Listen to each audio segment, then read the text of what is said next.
Vamos hoy a continuar con una predicación de la semana pasada. Nuestra pastora estuvo hablando acerca del conformismo y cómo quedarnos conforme en la situación que tenemos nos detiene nuestro crecimiento y cuál es el plan de Dios.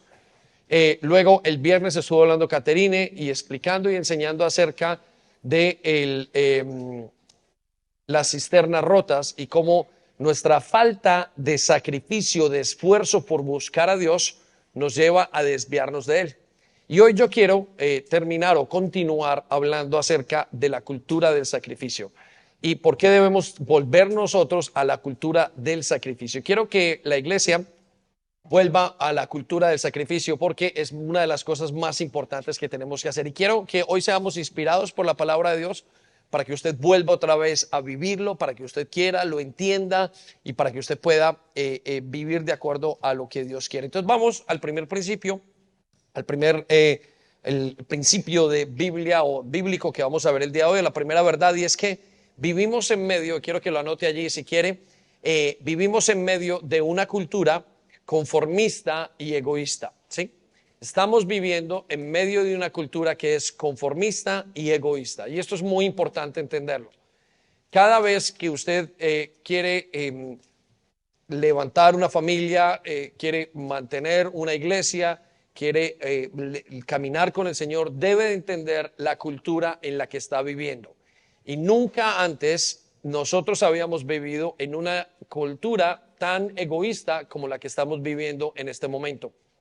Y el problema de este egoísmo es que ya ha llegado a la iglesia y me temo decir que está en medio de nosotros, que no solamente estamos viviendo un tiempo muy egoísta, sino que la iglesia también ha sido impregnada de ese egoísmo. Y quiero hablar de eso porque tenemos como iglesia que arrancar ese egoísmo de nosotros.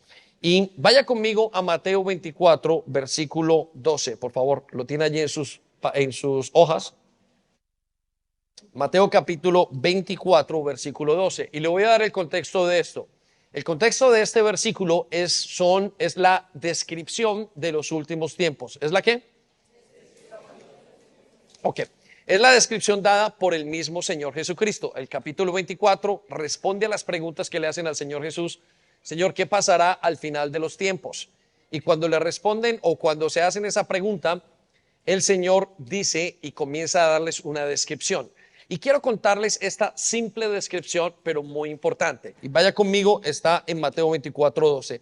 Y les dijo el Señor, por haberse multiplicado la maldad, el amor de muchos se enfriará. ¿Qué se multiplicó?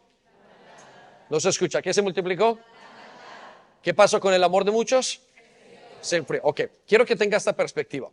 La Biblia habla, y estoy muy convencido de esto, que el Señor Jesús no está hablando aquí de la maldad de la gente alrededor o de el amor de muchos se va a enfriar afuera de la iglesia. Creo que lo que está hablando es dentro de la iglesia. Creo que estas palabras son para la iglesia. ¿Por qué? Porque el mundo afuera está frío, el mundo afuera está sin Dios, el mundo afuera está sin esperanza. El mundo afuera está sufriendo, el mundo afuera está en una crisis continua. Entonces el mundo afuera está frío. Los hogares se están dañando, hay una crisis emocional, una crisis existencial terrible como nunca en los últimos tiempos o en todos los tiempos. Pero aquí adentro, dentro de la iglesia, dice el Señor que el amor de muchos se enfriará. Ahora, el texto dice por haberse multiplicado la maldad. Y hay una explicación que usualmente se ve en teología y la palabra multiplicado de la maldad tiene que ver con multiplicada la ignorancia de Dios. Es decir, que al final de los tiempos, la gente, el amor de la iglesia se va a enfriar por la falta de conocimiento de quién es Dios, de cómo es Dios, de qué es lo que hace. Y eso es una verdad para nosotros. Ahora, ¿qué es lo que va a hacer que la gente se enfríe? Y ya está pasando dentro de las iglesias. Es el mundo en el que estamos viviendo, ¿sí? Y quiero que piensen esto un momento. La razón para seguir a Jesús no es nuestra felicidad. El mundo en este momento tiene un motto o tiene una palabra que continuamente repite, es como una frase, como una mantra, y es busca tu felicidad. Busca tu felicidad. Tú estás hecho para buscar tu felicidad. Y algunos de nosotros pensamos que es correcto, pero quiero decirle que es incorrecto. El propósito de Dios en su vida no es que usted busque su felicidad, aunque la va a tener.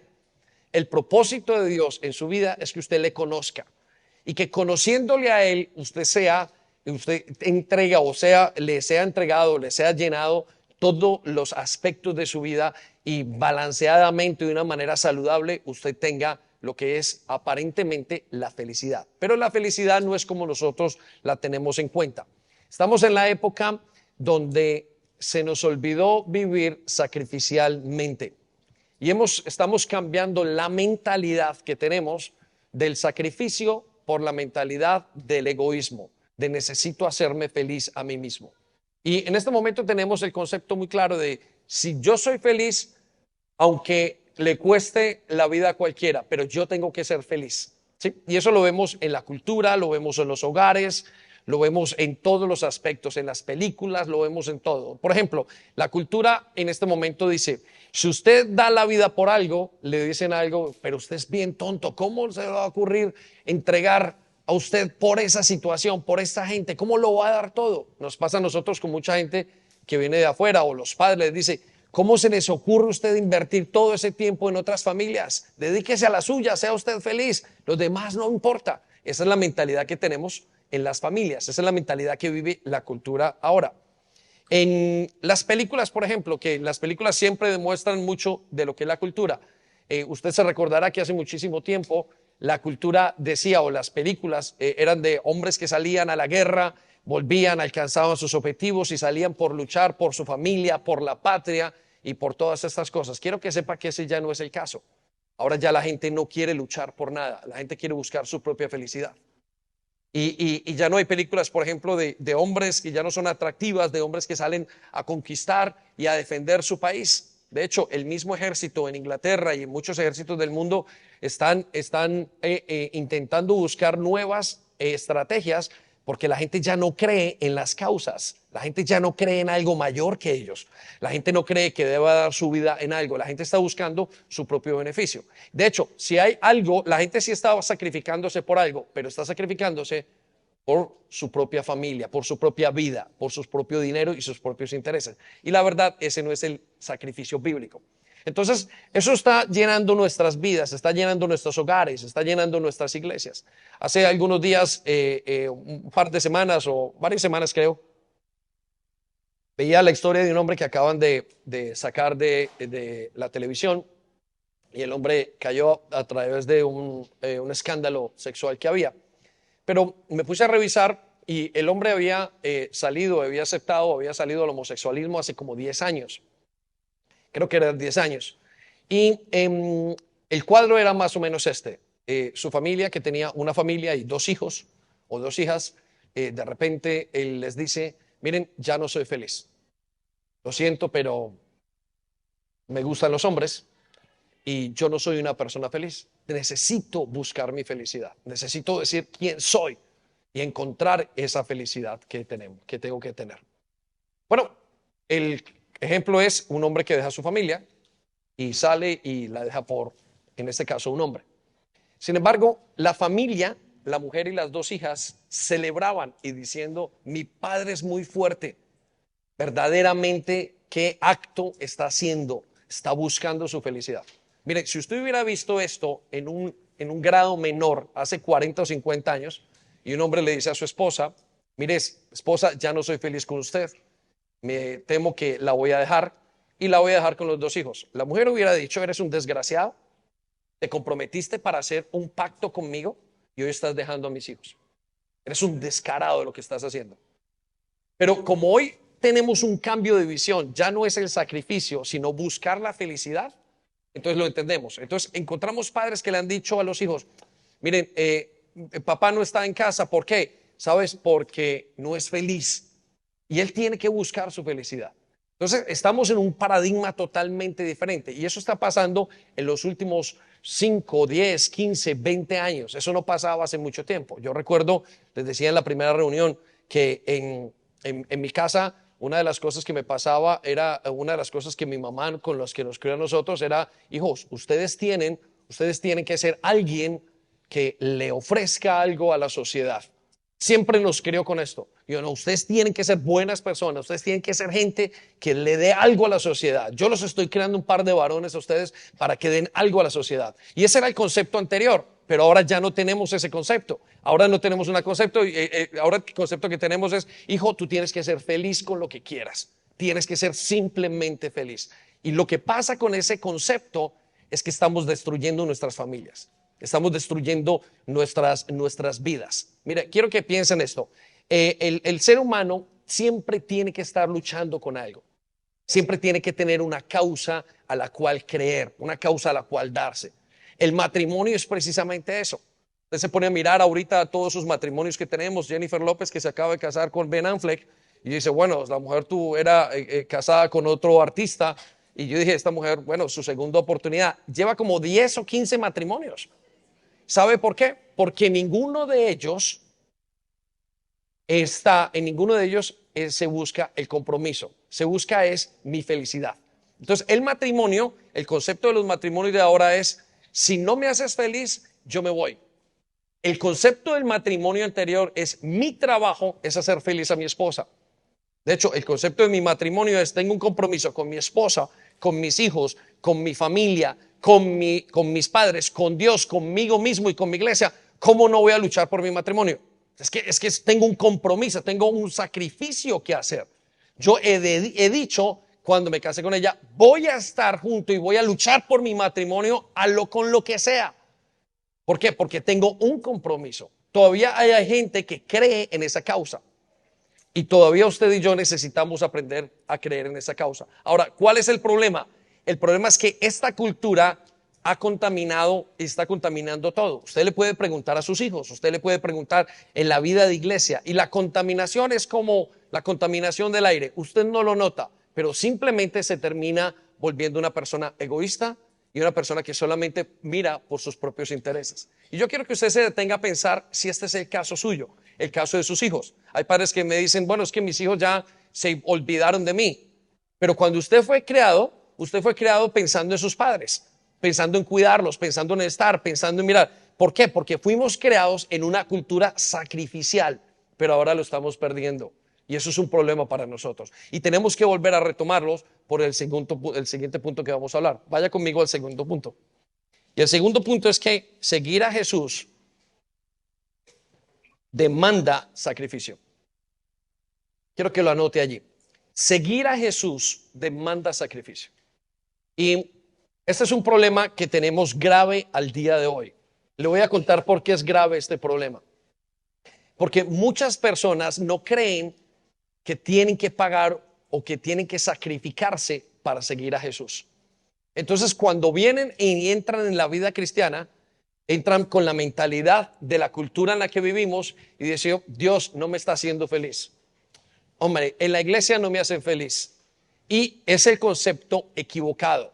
Usted no está en la vida cristiana para ser feliz. No va a funcionar. Ya le voy a decir por qué. Porque usted no está diseñado para eso. Usted está diseñado para luchar. Usted está diseñado para dar, para sacrificarse.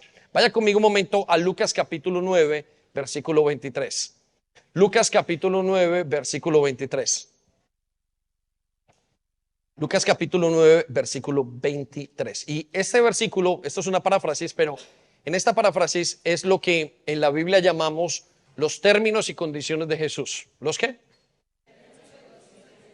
Este es el contrato para seguir a Jesús. Es decir, este solo versículo nos indica qué es lo que necesitamos para seguir a Jesús.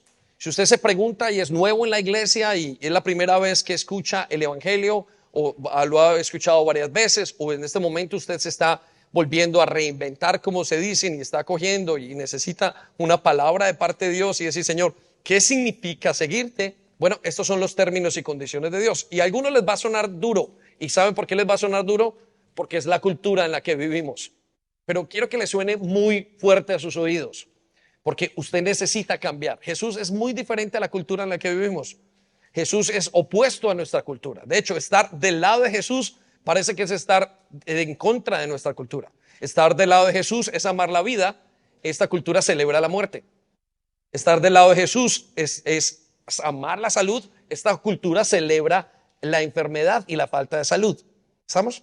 Entonces usted necesita comprender y necesita esto llegarle a su corazón, y es mi deseo y mi oración. Entonces voy a llevarlo a Lucas 9:23, los términos y condiciones. Anótelo, términos y condiciones de seguir a Jesús. Y quiero que lo vea conmigo. Escuche lo que dice. Después Jesús les dijo a todos los que estaban allí. ¿Quién les dijo? No se escucha. ¿Quién dijo? Jesús. Ok, más fuerte. ¿Quién dijo? Jesús. Quiero que circulen las palabras Jesús dijo. Es muy importante que usted entienda esto. Estas no son las palabras mías, son las palabras de Jesús. Dice, esto fue lo que dijo Jesús. Ahora, la siguiente pregunta que debemos hacernos es, ¿a quién se lo dijo? ¿A quién se lo dijo? No se entendió. ¿A quién se lo dijo? Y a todos significa a usted y a mí. Jesús dice, estas palabras son para todos. Estas palabras no tienen, pastor, mire, es que yo no tengo tiempo, esto no es para mí, quizás Dios haga algo conmigo. Dijo, no. Es que tengo un hijo enfermo, no. Es que, pastor, mire, tengo que trabajar, no. Dice a todos. Es que yo vivo en tal parte del continente o del planeta. No, es para todos. Estas palabras son para todos, para todos, para todos. Ahora, ¿para todos qué? Escucha lo que sigue el siguiente. Si alguno quiere ser mi discípulo. Si alguno quiere ser, ¿qué? Mi discípulo. Quiero que circule esa frase también. Estas palabras son para aquellos que quieren ser discípulos de Jesús. Un discípulo de Jesús es una persona que camina con Jesús. Es una persona que se parece a Jesús. Es una persona que tiene el favor de Jesús. Es una persona que es transformada por Jesús. Un discípulo es una persona que quiere seguir independientemente de donde esté. Es una persona que ama. Es una persona que tiene una relación con Jesús. Entonces, quiero que haga una pausa y se pregunte. Y me imagino que aquí alguien va a decir, no, yo no quiero. Bueno, pero esa tendrá que ser selección. Mire, el evangelio, el mensaje del evangelio, no es una cuestión de consejería. Quiero que piensen esto. El evangelio no es, uno de los errores que tiene la iglesia en el día de hoy es pensar que el evangelio es un consejo para que nos vaya bien. Y eso no es el evangelio, aunque encontremos consejos. El evangelio es una oferta de Dios para transformar mi vida y tener salvación. Quiero que piensen eso. Cuando usted recibe a Jesús, usted está recibiendo la oferta que Dios le está haciendo. Cuando usted se niega a la oferta y no lo recibe, usted se está negando a la oferta que Dios le está haciendo. Tan simple como eso. Y eso es muy importante. Por eso aquí dice, a todos, Jesús fue el que dijo que a todos los que le quieran ser sus discípulos, ahora vienen las partes del contrato, mire lo que dice, tiene que olvidarse de hacer lo que quiera. ¿Tiene que olvidarse qué? En otra palabra, en otro versículo o en otra versión dice, tiene que tomar su cruz. Es decir, el seguir a Jesús va a demandar sacrificio de mi parte. Seguir a Jesús va a demandar que usted entregue algo. Seguir a Jesús va a demandar algo de su vida. Seguir a Jesús va a demandar que usted suelte, deje, tiene que hacer algo. Siempre tiene que demandar un sacrificio. Ahora, mire lo que dice en la siguiente parte del versículo. Tiene que estar dispuesto, tiene que estar siempre dispuesto a morir. ¿A qué? A morir. Quiero que piensen esto. Miren lo que las palabras que están diciendo. Y con razón. ¿Sabe que mucha gente después de escuchar esto, dice la Biblia que echaron para atrás? Claro, si usted es consciente y si usted no quiere seguir a Jesús y no quiere sacrificar nada, entonces usted va a echar para atrás. Por consiguiente, escuche esto, la cultura de hoy no quiere seguir a Jesús. ¿Por qué no quieren seguir a Jesús? Porque tienen que dar un sacrificio. Porque seguir a Jesús significa negarse a sí mismo. Porque seguir a Jesús significa, en pocas palabras, morir. Y no está todo el mundo listo para morir. En otra parte de la escritura dice que a partir de que ese momento, de momentos como este, la gente dejaba seguir a Jesús. Decía en estas palabras, duras palabras son estas. Es duro sacrificarse. Y es duro. Es duro pagar un sacrificio en su vida. Es duro dejar un pecado. Es duro pagar el precio de continuar en un matrimonio cuando todo se está dañando. Es duro creerle al Jesús y entregar lo material. Es duro perdonar a quien me ha hecho algo. Es muy duro. Pero si quiero seguir a Jesús, tendré que hacerlo, porque son sus términos y condiciones. No dice, si quieres seguir a Jesús si quieres seguir a Jesús, perdonas. No lo dice así. Dice, tiene que tomar su cruz y seguirme. Tiene que olvidarse de lo que quiere y anhela. Y yo sé que hay algunos de ustedes que en este momento quizás están desilusionados, porque su cultura les ha dicho, yo no tengo que hacer nada. Yo no tengo que cambiar. Y eso es falso. Eso es lo que va a hacer que la iglesia con el tiempo se debilite tanto que no pueda ofrecer un cambio a aquellos que vengan. ¿Sabe por qué muchas iglesias hoy no pueden dar algo para que la gente produzca y experimente un cambio en su vida? Porque no están pidiendo un compromiso. Pero lo peor es que la gente está siguiendo a Jesús creyendo que están haciendo las cosas bien, pero el problema es que no están experimentando un compromiso en sus vidas. Por consiguiente, están creyendo una ilusión. Escuche lo que dice la siguiente parte del versículo. Y hacer lo que yo mando. ¿Hacer lo qué? Lo que el Señor Jesús dice. Entonces, estamos ante un concepto que es demasiado importante y es demasiado crucial en su vida cristiana. Si usted no está dispuesto a pagar un sacrificio, me temo que usted no está dispuesto a seguir a Jesús. Y todo lo demás se convierte en una religión. El problema de la religión es muy sencillo. La religión no cambia. La religión carga. La religión experimenta. Las personas que están bajo una religión, aún la misma religión cristiana, simplemente experimentan un peso fuertísimo en sus vidas y no son capaces de ser transformadas. La religión no tiene poder sobre el ser humano, es otro sistema psicológico, otro sistema filosófico que hay. Pero Jesús mismo, seguir a Jesús, es una relación. Quiero llevarlo a un concepto muy común en las iglesias de hoy, y es la mala interpretación de la gracia. Anótelo allí si quiere, la mala interpretación de la gracia. Quiero llevarle este concepto porque es muy importante, sobre todo para muchos que están caminando con el Señor y que han escuchado, y algunos que no han escuchado qué es la gracia. La gracia es simplemente, o no es simplemente, es algo supremamente valioso o algo supremamente grande, y es el poder de Dios para hacer las cosas en mí. Y encontramos en la Biblia y muchas iglesias que lo predican ahora, aquella palabra que el Señor dijo, consumado es. ¿Qué dijo? Cuando el Señor dijo en la cruz, consumado es, lo que estaba diciendo en pocas palabras es, está hecho, dijo el Señor, está hecho. Ya no hay que hacer aparentemente nada. Y el concepto de muchas iglesias es que, de la gracia, es que como Dios ya lo hizo todo, entonces yo ya no tengo que hacer nada. Y eso es un concepto totalmente equivocado de la gracia. La gracia, por el contrario, no es que yo ya no tengo que hacer nada, es que yo lo tengo que dar todo para el Señor. ¿Estamos? Mire, voy a decirle esto. Antes hay dos maneras de vivir la vida cristiana, por la ley o por la gracia. Y vivir la vida cristiana por la ley quiere decir, o antes decía, usted tiene que perdonar. Eso decía la gracia, la ley. La ley dice a todos, todo el que me quiera seguir, todo el que quiera hacer feliz a Dios, tiene que perdonar. Esa es la ley, y alguien que no lo haga, entonces está condenado y no puede seguirme. Ahora la gracia, la muerte de Jesús, da otro concepto totalmente diferente. Y escuche lo que voy a decir. Ahora usted no tiene que perdonar solamente, ahora usted tiene que amar a la persona que tiene un problema. Se lo voy a proponer de esta manera. La Biblia ya no dice, perdonen a sus enemigos. En el Antiguo Testamento dice, perdonen a sus enemigos. En el Nuevo Testamento y en las palabras de Jesús dicen, amen a sus enemigos. Escuche lo que dice, amen a sus enemigos. Eso es otro nivel. Hay gente que me dice, es que en el Antiguo Testamento dice, el 10% es el diezmo. En el Nuevo Testamento usted tiene que dar todo. En la gente que dice, es que usted tiene que ayudar, en el Nuevo Testamento dice, en el Antiguo, usted tiene que ayudar a quien le ofrece una ayuda. Usted tiene ahora en el Nuevo Testamento que decir, en la gracia, ayudar a quien más pueda.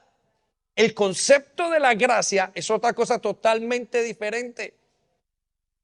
a lo que estamos viendo en este momento. ¿Qué es lo que piensa la gente en este momento? La gracia es, Dios ya lo hizo todo, yo ya no tengo que hacer nada. Dios ya hizo todo por mí, yo ya no tengo que hacer nada. Entonces la pregunta que nos hacemos aquí es, entonces, ¿por qué Pablo recibió 40 latigazos? Porque Pablo se le naufragaron o tuvo 4 o 5 naufragios. ¿Por qué Pablo fue azotado? ¿Por qué los creyentes vivieron sacrificándose y lo hicieron por gracia? ¿Por qué el mismo Pedro fue exiliado de su casa, de su país, y terminó viviendo en otro país por amor a la iglesia y a la gente que iba a conocer a Cristo? ¿Por qué se sacrificó? Se sacrificó por gracia. ¿Por qué hombres como Santiago y el apóstol Santiago dijeron que cuidar a las viudas y cuidar a los huérfanos, que era lo que hacía la iglesia en ese entonces, era el sacrificio y la gran ofrenda para el Señor, sabiendo que era un sacrificio? Es porque es por gracia. La gracia no me exime de que yo haga cosas, la gracia hace que yo las haga con una motivación diferente. Lo que la gracia hace para que yo siga a Jesús no es que yo no viva un sacrificio. La gracia me tiene que llevar no solamente a seguir a Jesús, sino que tiene que llevarme a morir por Jesús. Quiero que se plantee eso. Pero nosotros estamos viviendo bajo un concepto que es totalmente equivocado, porque la cultura del egoísmo se está metiendo en la iglesia y sigue sacando de nosotros, o sigue cambiando el concepto de sacrificarnos por los demás. Por eso un hombre de familia quiere ser feliz y no le importa dejar a su familia con los ojos cerrados o con los ojos abiertos, porque quiere encontrar su felicidad. Deténgase a pensar en esto. Miren, no me importa salir a trabajar, desde que yo pueda conseguir mucho dinero, no me importa sacrificarme por mis hijos. ¿Y qué del sacrificio de quedarse sin dinero? Es que yo tengo que perdonar. No, hay gente que dice, yo no quiero perdonar. ¿Y qué del sacrificio de perdón de sus pecados? Hogares que dicen, yo no tengo que perdonar a mi esposo o a mi esposa. ¿Y qué del sacrificio que Jesús nos demanda de nosotros a perdonar aún más a los de nuestra casa? Yo pregunto, ¿eso dónde está? No es que yo tengo que ser feliz, pastor. ¿Y qué de aquellos que murieron y se hundieron con el barco? ¿Dónde está su barco en este momento? Se está hundiendo, está usted hundiéndose con él. Ese es el mayor sacrificio. La Biblia dice que no hay un mayor sacrificio de aquel que da la vida por los demás. Ese es el sacrificio que Dios está demandando, aunque no lo veamos, aunque no lo entendamos. Quiero que se ponga motivado o dele vueltas a este asunto, porque estamos consumados por el egoísmo. Y Dios nos está demandando una iglesia que se sacrifique. Creo que el cuestionamiento es esto. Dios murió por nosotros para que nosotros pudiéramos morir por otros. Por eso encontramos iglesias flojas, familias flojas. Por eso encontramos individuos que ya no son capaces de pagar el precio si no se están satisfaciendo a ellos primero.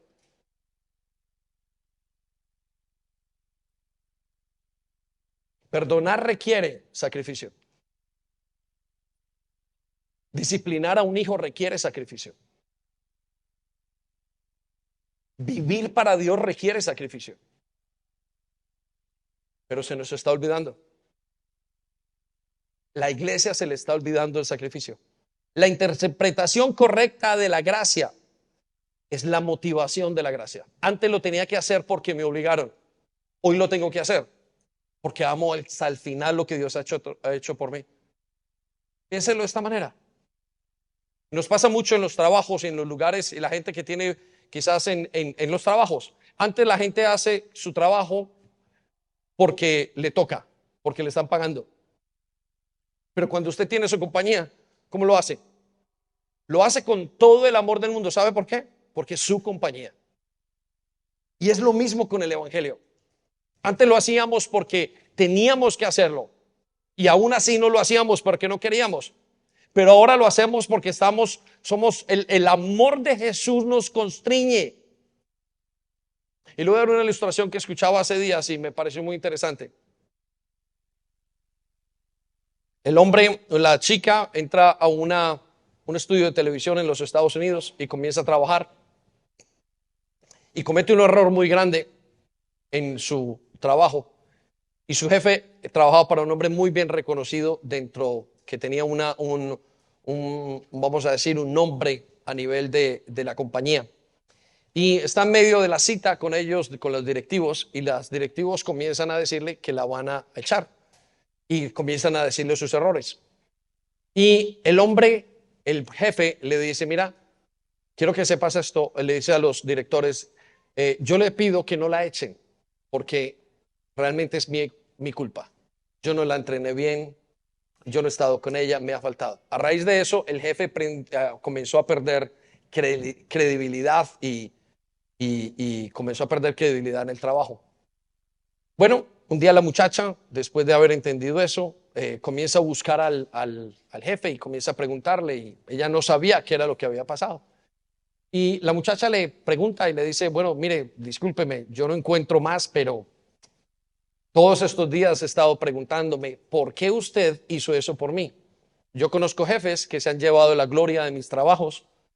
Yo conozco jefes que ellos se han salvado su pellejo por mí, perdón, su pellejo conmigo y me han echado de la culpa. Pero nunca había tenido un jefe que se echara la culpa sobre sí mismo. Y el hombre le dijo, mira, no me lo has preguntado, pero ahora te lo voy a decir. Yo soy creyente, soy cristiano. Y Jesús recibió la culpa por mis pecados.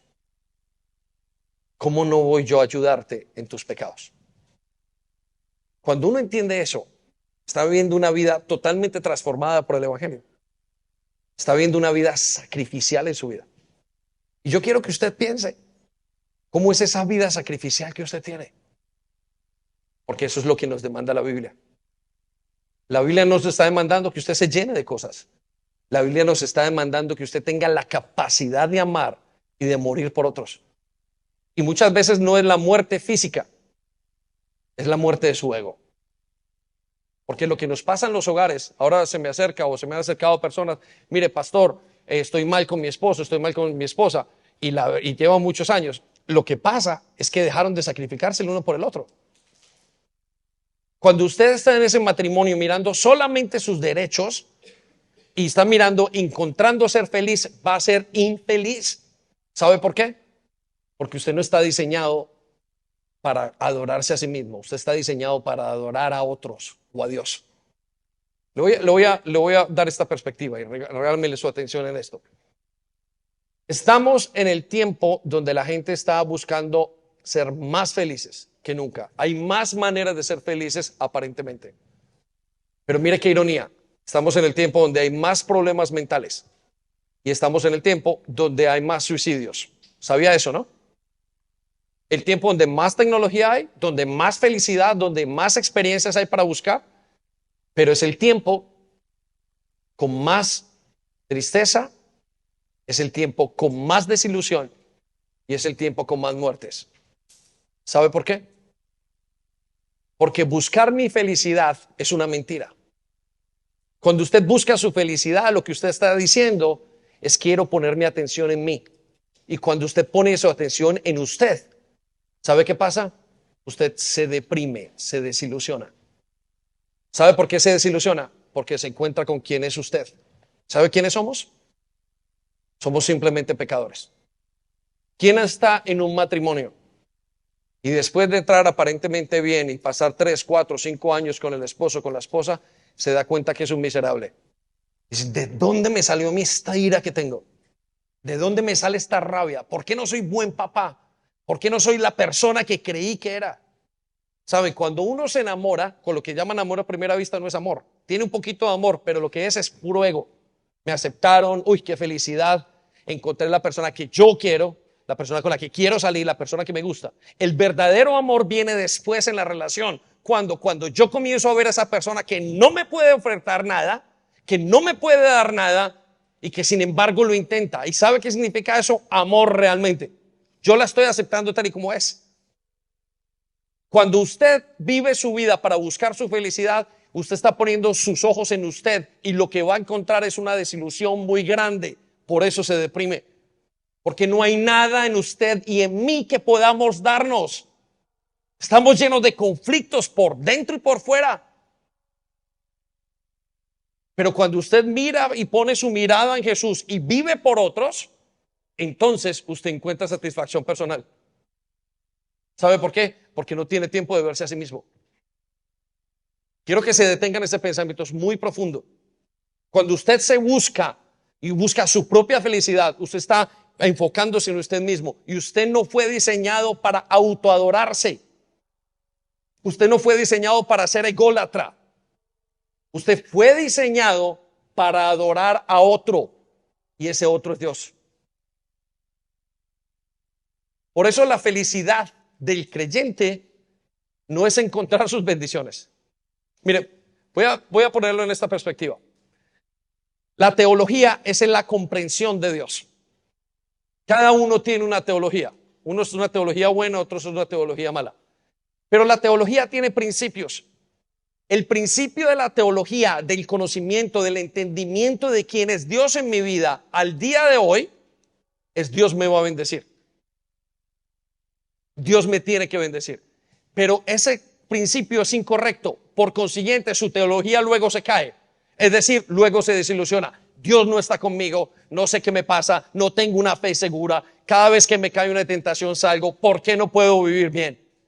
Pero la teología correcta tiene como principio vivo para la gloria de Dios. Usted ya no vive para usted. Pablo lo decía, para mí vivir es morir para Cristo. De hecho, el concepto del bautismo es morir.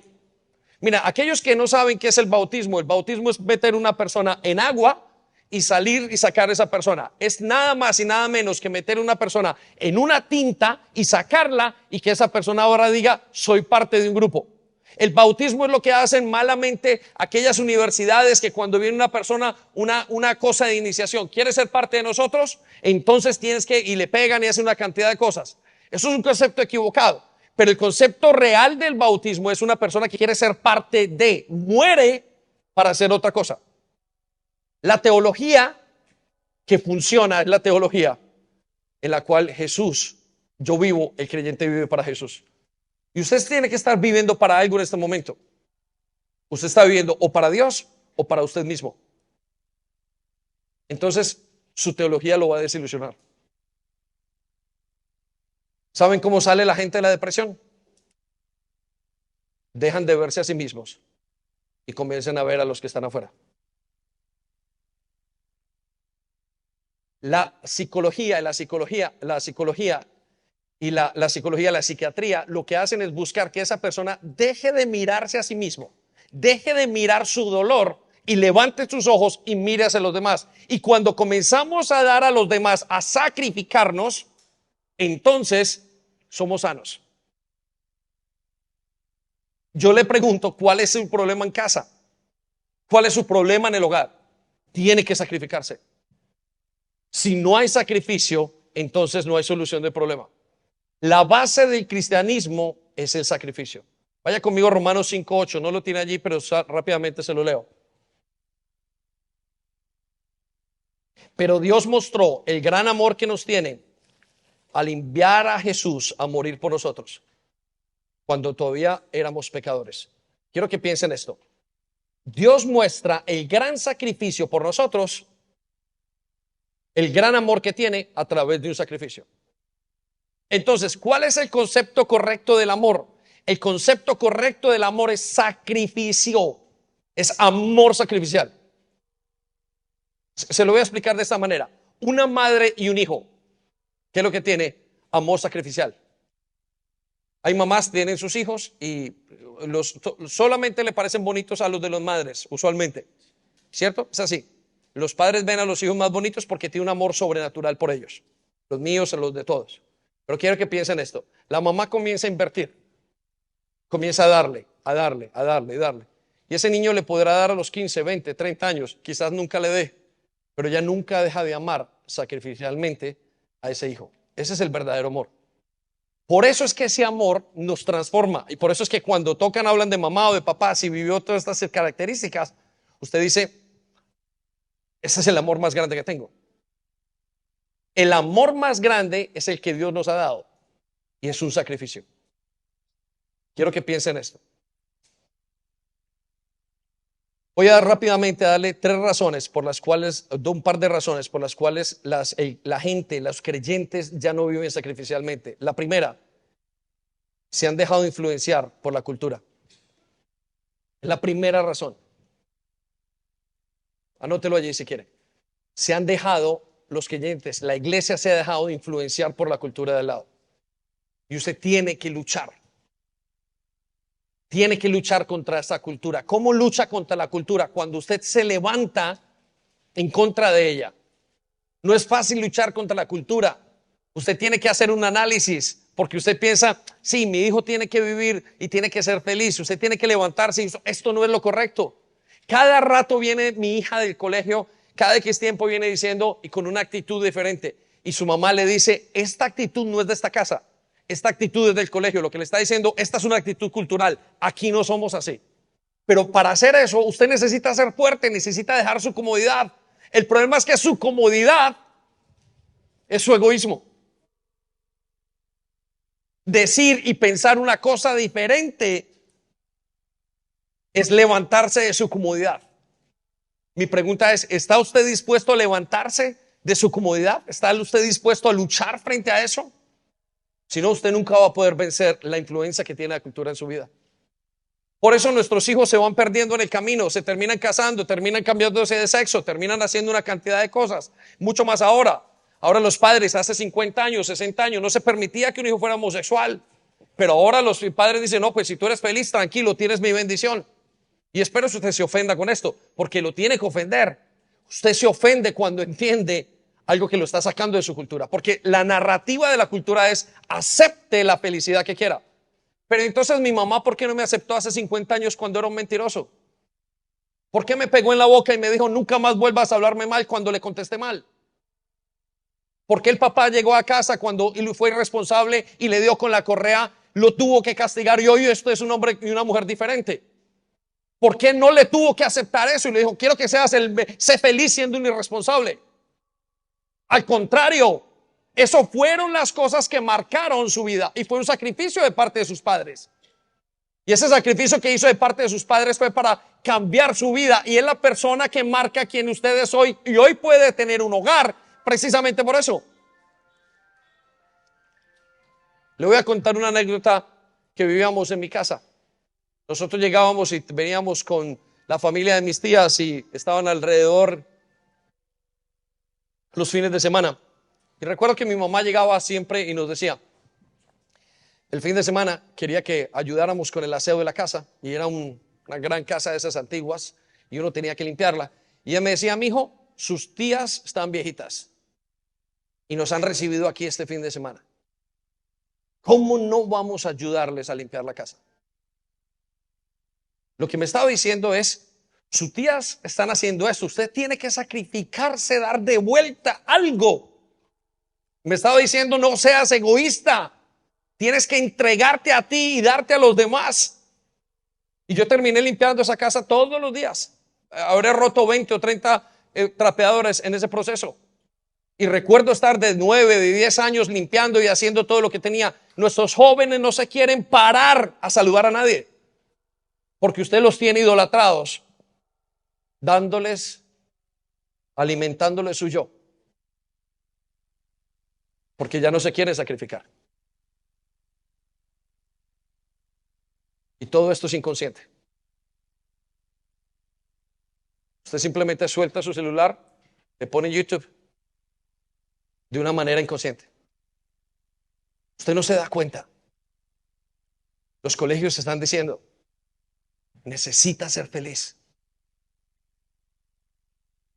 Pero en mi tiempo, un padre con varias mujeres no era admitido. En mi tiempo la pedofilia no era admitida. Pero en 20 años, 30 años va a ser admitida. Porque alguien va a decir, yo tengo un deseo, me gusta. No todo lo que nos gusta está correcto. No todo lo que usted cree que le gusta es correcto. Usted podrá tener muchas tentaciones y puede ver una persona más joven, más bonita. Usted podrá tener tentación de irse a otro país, dejar su familia, todo. La presión la viven todos. Pero no todo lo que usted piensa y desea es correcto. Todo demanda un sacrificio. La pregunta es, ¿está usted dispuesto a hacer ese sacrificio? Quiero entonces llevarlos al tercer punto. Me falta más, pero creo que continuaremos la semana que viene. El sacrificio siempre tiene un precio. Miren, la sociedad está cansada y se queja, pero es un círculo vicioso. Están cansados porque no viven por compromiso. Y si viven un compromiso, un sacrificio, vuelvo y digo, es para ellos mismos. Usted se puede sacrificar por tener dinero y por tener placer, pero ese es el mismo egoísmo. Es el mismo egoísmo que usted tiene hasta que usted no se sacrifica por Dios y por los demás. Será la misma narrativa, es el mismo perro con diferente collar o el mismo cerdo con diferente collar. La única forma de un sacrificio, y escuche lo que le voy a decir, es que sea hacia otros, primero hacia Dios y luego hacia otros. Por eso usted tiene que entender esto, el sacrificio duele y eso es lo que la gente no quiere. Nos duele con nuestros hijos, no queremos sacrificar su educación porque queremos que les duele, pero sus hijos tienen que doler porque usted entiende a través del dolor. Nosotros entendemos a través del dolor y de la pérdida, pues lo saben todos, pero la cultura y la narrativa hoy dice que no. Entonces quiero llevarlo a este punto. El sacrificio siempre tiene un precio. Cada vez que usted ve sacrificio, cuando habla de sacrificio, tiene que estar relacionado con dolor, con pérdida, con esfuerzo, con negación, con muerte. Y siempre con la muerte de su yo. ¿Qué significa eso? No quiero. Quiero dejar mi hogar. No, pero no quiero. Tengo que morir a mis deseos. Está el papá o la mamá que no puede terminar su carrera o que simplemente no lo hace. ¿Por qué? Porque tiene un sacrificio con esos hijos. Pero eso ya se perdió. No, es que yo también necesito ser feliz. ¿Usted para qué tuvo hijos? Si tenía que dar, los hijos son un sacrificio. ¿Para qué tuvo un matrimonio si no sabía que se iba a sacrificar? Miren, las estadísticas nos dicen, la gran mayoría de divorcios o de separaciones están en parejas que no se quisieron casar. Lo vuelvo a repetir. La gran mayoría de divorcios que existen en el mundo son de parejas que no se quisieron casar. ¿Saben por qué? Porque no se quisieron comprometer. Usualmente esas parejas son las que se divorcian. Los más altos índices de separaciones son personas que no se quisieron comprometer.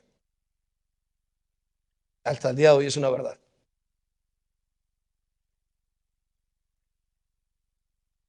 El sacrificio va a requerir dolor. Todo sacrificio va relacionado con dolor, con entrega, con negación a sí mismo. Quiero que se replantee nuevamente qué es lo que es sacrificio. Jovencita, si quieren seguir a Jesús, necesitan negarse. Usted necesita dejar algo. Dejar el pecado da dolor. Porque usted lo ama. Usted y yo amamos el pecado. Dejar un hombre a su mujer o su amante tiene que dar dolor. Dejar el hombre sus situaciones, su pecado, sus adicciones, tiene que dejar dolor porque el yo, cuando se le quita lo que quiere, lo que vive, se duele. Pastor, es que me da dolor dejar mi adicción a la pornografía. Pues claro, le tiene que dar dolor. Es un sacrificio. Tiene que darle dolor. Porque si no, no sería una adicción.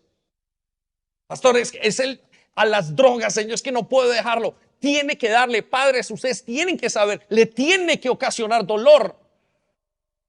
Es la única manera de ser libre. Sin sacrificio no hay un resultado. Todo sacrificio tiene dolor. Voy a llevarlo a una escritura y con esto cerramos. Vamos a tener Santa Cena también, creo. Y Voy a llevarlo a Segunda de Samuel, capítulo 24, versículo 24.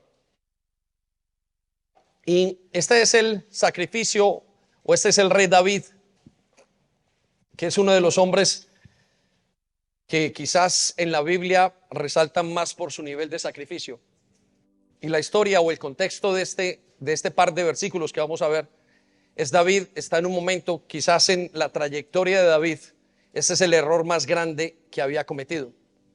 David tuvo tanto despiste en un momento donde estaba tan ensimismado, había llegado tanto su egoísmo, que a pesar de que tenía una de las mejores relaciones que pueden existir en la Biblia con Dios, se le atreve a decir o le llama a David el hombre de acuerdo a mi corazón. No lo ha dicho nadie más. Es como yo. Este hombre siente como yo, de acuerdo a mi corazón. Usted tiene que imaginarse el nivel de relación tan profunda que tenía David.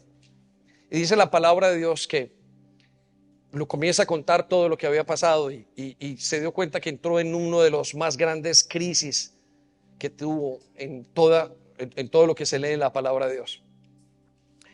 Y confundió la voz de Dios con la voz de Satanás, tal como lo hace la iglesia al día de hoy. Tenemos que ir a nuestra cultura. Miren, la iglesia está permitiendo cosas tan horribles en muchos aspectos, permitiendo absolutamente todo en aras aparentemente del amor. Pero padre, si usted pierde sus principios, sus hijos están destinados a morir, porque nadie más les va a enseñar esos principios.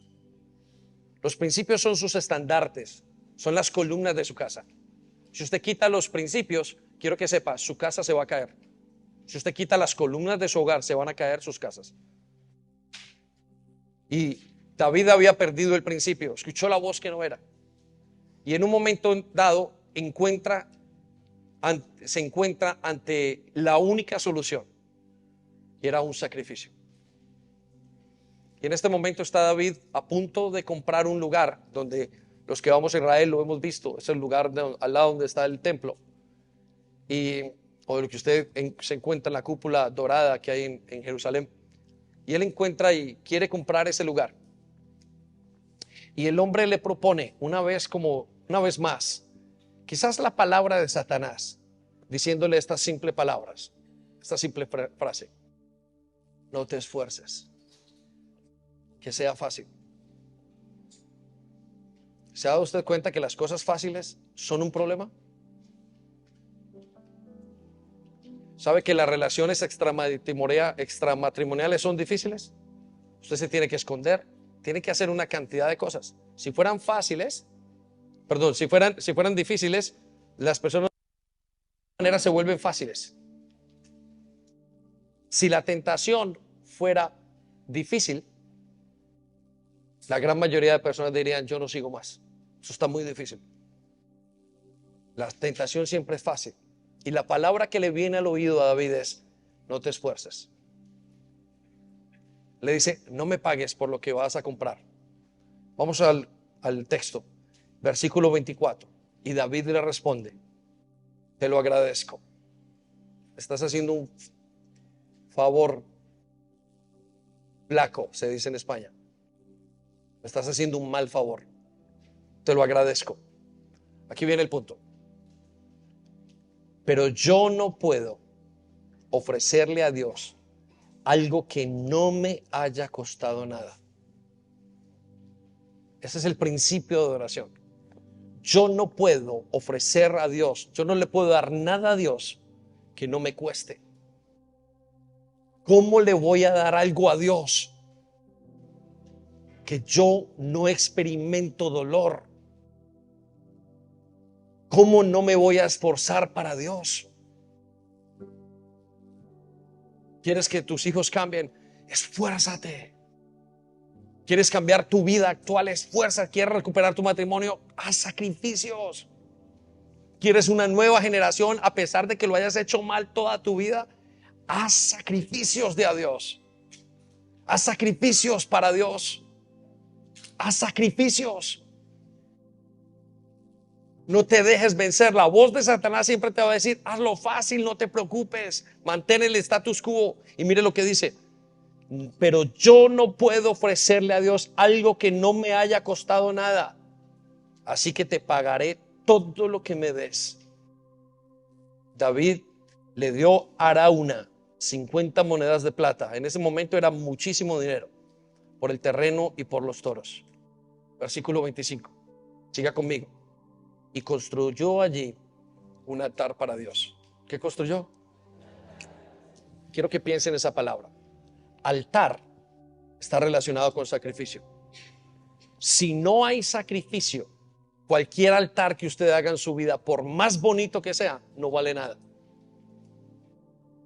El altar es la muestra y la expresión de amor que tiene para Dios. Si no hay dolor, no es altar. Si no hay sacrificio, no es altar. Todo lo que usted le ofrezca a Dios sin dolor, simplemente algo que le sobra. La verdadera alabanza a Dios es lo que a usted le cuesta. David lo sabía.